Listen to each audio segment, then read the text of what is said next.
Hello guys, pag-usapan lang natin si Daniel Padilla at Kyla Estrada. Ayon kasi sa bali-balita, OMG ang sweet naman. Daniel Padilla tinawag na mahal ko si Kyla Estrada. Ayon pa sa karagdagan bali-balita, nagsabog ng kilig ang latest update ng fanay tungkol sa couple na sina Daniel Padilla at Kyla Estrada. Ayon sa netizens na si Mami Sara DC. Mahal ko ang tawagan ni Daniel Padilla at Kyla Estrada. Ang chikang ito ay galing daw sa kaibigan ng kanyang sister na nakarinig mismo sa pagtawag ni Daniel Padilla kay Kyla Estrada abang sila'y nasa Palawan. Wow, grabe nga naman kasi, no? Naalala natin tuloy yung ginawa umano ni Catherine Bernardo kay Alden Richard. Ayon kay Catherine noon, nasa Pampanga sila noon sa Clark.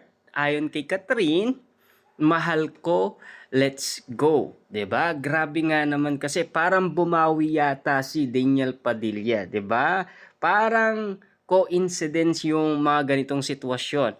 So sweet, mahal ko ang tawagan nila, sabi ni Mama Sara DC sa kanyang comment sa social media.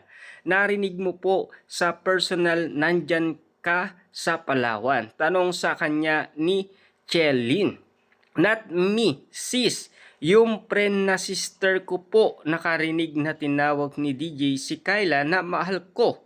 Nasa city na daw sila, baka pauwi na sila ng Manila or stay pa sa Puerto. Sagot niya. Ibig sabihin, kaya narinig daw niya ito dahil doon sa sister niyang isa. Kaya nga naman in-update sa atin ang bagong resibo kung ano ang tawag ni Daniel Padilla kay Kyla Estrada. Kaya nga naman kasi sinasabi ng bali-balita, OMG ang sweet naman. Daniel Padilla tinawag na mahal ko si Kyla Estrada. Kaya nga naman kasi biglang meron tayong naalala noon kay Catherine Bernardo kung ano ang tawag niya kay Alden Richard. Mahal, let's go. 'Di ba? Grabe nga naman kasi tila may pagkakaugnay ang bawat sitwasyon. Pero tila ang ibang mga netizens ayaw maniwala talaga kahit na may mga pa-sweetness pang tawagan, kahit na medyo kakaiba na yung mga nararamdaman ng iba dahil sa kinikilos at galawan ni Daniel Padilla at Kyla Estrada para sa kanila, hanggang kilig lang yan. Yan kasi ang mga updated na bali-balita o nasaksihan na natin na kumakalat umano sa social media na pinag-uusapan. Ika nga kasi ng isang netizens na nagtanong umano sa nasabing nag-post na kung ano ang tawag ni Daniel Padilla kay Kyla Estrada. Narinig mo po sa personal, nandyan ka sa Palawan? Tanong sa kanya ni Chelin, not Mrs. Yung friend ng sister ko po nakarinig na tinawag ni Daniel Padilla si Kyla Estrada na mahal ko. Ibig sabihin nun, yung kapatid niya daw merong kaibigan na nandoon sa Palawan at sila daw yung nakarinig. Ibig sabihin nun, shinare lang sa kanya.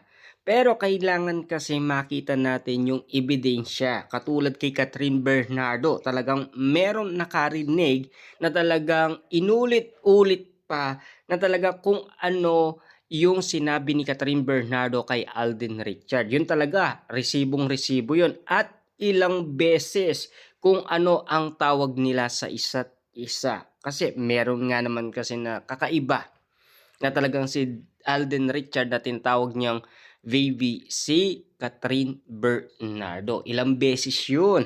Grabe, talagang hindi mo malaman kung bakit nga naman kasi hindi na tinapos ni Alden Richard ang inihintay nating sagot ni Catherine Bernardo sa kanya. Pero bali-balita naman sa atin ni Ogie Diaz, mag-MU na daw sina Catherine Bernardo at Alden Richard. Dahil nga naman kasi sa dami ng mga nangyari. Lalong-lalo na naging komportabling na sila sa isa't isa tulad ng ginagawa ngayon ni na Kyla Estrada at Daniel Padilla. Pero mas malala yung kina Daniel Padilla at Kyla Estrada, talagang kakaiba.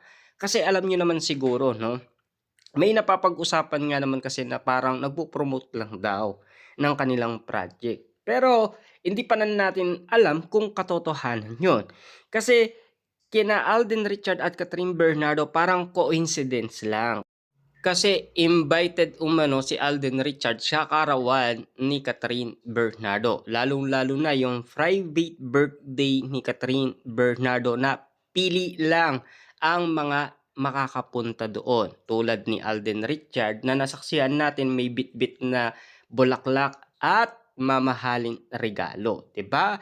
Na talagang pinag-usapan na sila at sunod-sunod talaga na nakikita natin sila dahil may mga project na magkasama sila. Pero magkaiba ang ini-endorso nilang produkto. Pepsi saka Sting naman ang kina Alden Richard at Catherine Bernardo. Samantalang sina Daniel Padilla at Kyla Estrada talagang parang opisyal na, parang may kakaiba kasi pinakilala na ang bawat isa sa kani-kanilang magulang. Kapag ganun na ang sitwasyon, inala kasi ng karamihan talagang magjowa na sila. Kasi meron ng pagkakakilala or sinasabi ng iba baka daw nagpaalam lang kasi magkakaroon sila ng project. Pero yung kiss, biglaan at kinagulat ng karamihan, parang kakaiba na yon.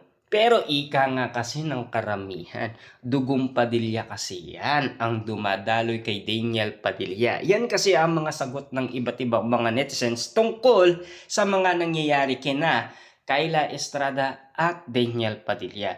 Pero yung kay Alden Richard at Catherine Bernardo, marami naman kasing nakakita at nagulat sa bawat eksena, bawat galawan nila. Kaso nga lang kasi, kaya ginagawa nila yan para daw mabenta umano ang ticket na movie nilang Hello, Love Again.